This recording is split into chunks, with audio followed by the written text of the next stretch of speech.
Ever find yourself just, wondering about the big questions? Hmm. Like what really drives us as humans? What shapes our societies, our cultures? Mm.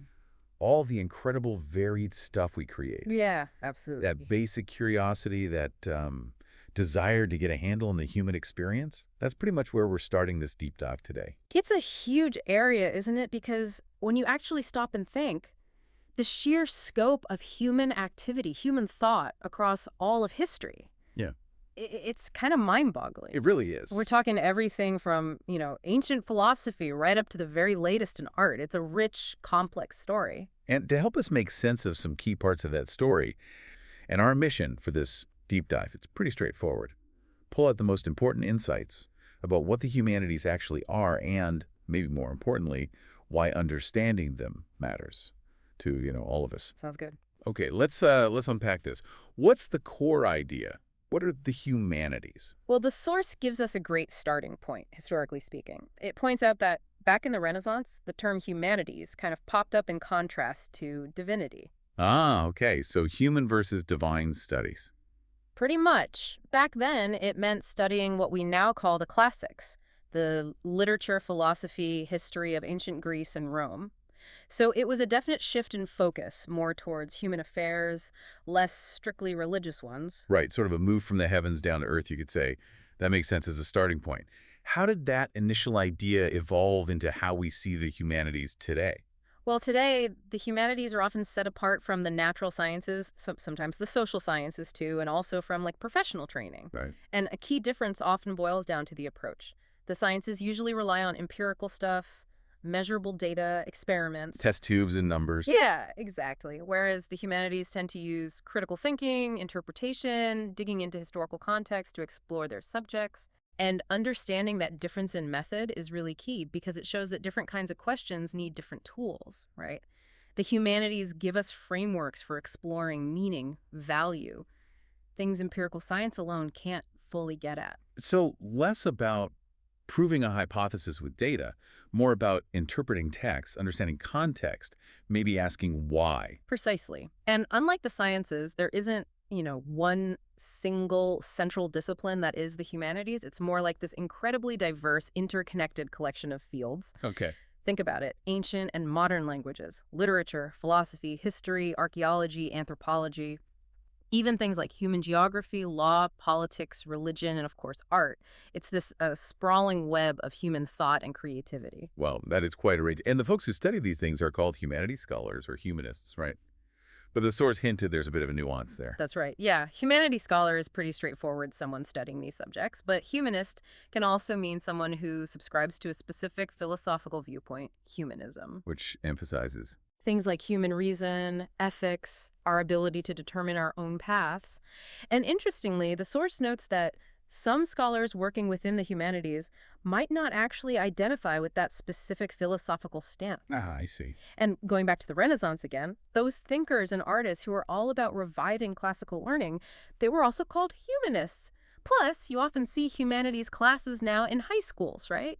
Bundling literature, global studies, art. Right, bringing it all together. It sounds like the term itself has layers of meaning built up over time. Now, the source also mentions that famous image, Leonardo da Vinci's Vitruvian Man. How does that drawing connect to the humanities? It's fascinating, actually. Yeah. Leonardo saw his anatomical studies, like the Vitruvian Man, as a cosmografia del minor mondo. A cosmography of the microcosm, Yeah, a map of the small world. exactly. He saw the proportions, the workings of the human body, as an analogy for the order and balance of the entire universe. Wow. It's this idea of harmony, interconnectedness, and the human being as a kind of key to understanding ourselves and the bigger picture around us. The humanities, in a way, are still on that quest trying to figure out our place in these complex systems. Okay, so we're getting a clearer picture of what the humanities are. But the big question is always why? Why should we care? What's the value in studying this stuff? The source actually gives us a clue right there in the word itself. Humanities comes from the Latin humanus. Okay. And that word included ideas like being human, being cultured, being refined. So at its core, studying the humanities is about becoming more fully human. It's about cultivating those qualities that, elevate our existence. Cultured and refined. I mean, that can sound a little stuffy, maybe? Is it just about knowing classical music or? Huh. Well, the source does mention developing good tastes and manner indicative of good and proper education, but it definitely goes deeper than just etiquette. Okay, good. The source really emphasizes that we humans have these inherent capacities like rationality, benevolence, the ability to care for each other. The humanities, by exploring all the ways humans think and create and act, play a crucial role in nurturing those qualities, developing them. So it's about fostering our potential to be, I guess, thoughtful and compassionate beings. Exactly. And crucially, the humanities are like the archives, the ongoing record of humanity's search for answers to the really fundamental questions we all grapple with. Like, who are we? What's our purpose? What is justice? What is beauty? These are huge, timeless questions that echo across generations. Yeah, definitely not the kind of questions you can just plug into a spreadsheet and get a neat answer. Precisely, and that's where the unique methods of the humanities are so important. Yeah. The source also points out that the humanities look at human behavior and expression from the very beginning, the dawn of our existence, right up to today. It's this incredible sweep of the human story they engage with. And that approach is different from how, say, biology or sociology might look at human behavior. Absolutely. The source really underscores that. The humanities are distinct in both what they study and how they study it, compared to the physical, biological, or social sciences. The focus is specifically on understanding things within their human cultural context. Okay, so it's about the meanings we create, the values we hold, the stories we tell ourselves about the world. You got it. The humanities explore how people process and document their experiences through philosophy, religion, literature, art, history. These are the lenses we use to understand and record the world and our place in it. And the source makes a really powerful point about connection here. By examining all these diverse expressions of human experience, we actually build bridges across time. We link the past, the present, and we even shape how we think about the future. We learn from those who came before us, right? And our own expressions, our art, our ideas will speak to those who come after us. That really frames it as this ongoing vital conversation of humanity. Now, the source also lays out some fundamental principles of humanities. What are the core beliefs sort of underpinning this whole field? Right. It lists 5 key principles. First, the idea that human nature is inherently good. Okay, optimistic start. Definitely. Second, that individuals are free and capable of making real choices. Free will. Third, that our potential for growth and development as humans is, well, virtually unlimited. Wow. Fourth, that our self-concept, how we see ourselves, plays a really important role in that growth. And fifth, that individuals have this natural urge towards self-actualization. Self-actualization. Yeah. Like becoming the best version of yourself. Exactly, that innate drive. Those are pretty positive principles. It's interesting to think about how these fundamental beliefs might shape how different humanities disciplines look at their subjects. Yeah, definitely food for thought there. Okay, let's pivot slightly and focus on the arts, which are obviously a huge part of the humanities. According to the source, what's the essential nature of art? The source takes us back to the roots of the word again. It mentions an Aryan root, ar, meaning to join or put together, and the Latin term sars, or artis, which basically meant anything artificially made or composed by human skill. So right away, that tells us art is fundamentally about human creation. It's intentional. So it doesn't just happen, it's made. Yeah, Yes. exactly. And the source really emphasizes that art is one of humanity's oldest, most important ways of expressing ourselves. It's about skillfully arranging natural stuff, sounds, colors, lines, movements, words, even stone or wood, arranging them to communicate our deepest feelings, thoughts, imaginations, dreams in ways that can be incredibly powerful, deeply meaningful. It sounds like art is both a way to figure ourselves out and a way to connect with others on a maybe nonverbal level sometimes. Absolutely. The source highlights that subjective nature of art. It involves perception, insights, feelings, intuition. It's not just about objective facts. No. It's described as a heightened expression of both our human dignity and, sometimes, our weaknesses, things we experience and share powerfully. Ultimately, the source says art is an individual's way of expressing themselves and their view on existence. And importantly, it also gives us enjoyment, stimulation, especially when we engage with it thoughtfully. So it's not just passive looking or listening. There's an active engagement and understanding part too. And what are the main jobs, the main functions of art, according to our source? It lays out 3 key functions. First, art is a vital avenue for free self-expression, a way to get our inner world out. Okay. Second, it plays a big social role. It expresses our collective needs for, say, display, celebration, communication within a group.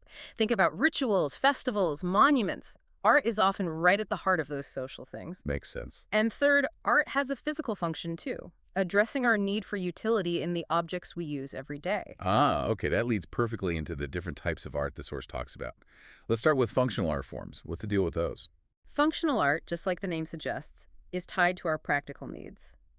The desire to make life better, often in a tangible way, maybe even economically. Right. The source calls it generally applied art, created for a specific use, but always with an aesthetic element in mind. It's where usefulness meets beauty. Gotcha. Examples given are architecture, weaving, furniture making, things we use, but which are also designed with some artistic thought. Right. Things that do a job but also look good, hopefully. And then the flip side is non-functional art forms. What makes them different?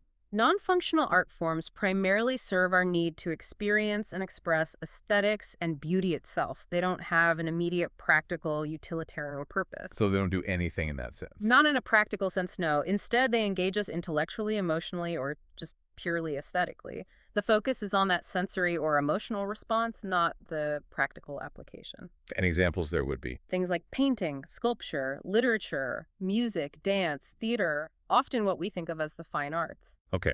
And within those broad categories, did the source mention any older ways of classifying art? Yes, it highlights the three sort of classical branches: Yeah. painting, sculpture, and architecture. Right.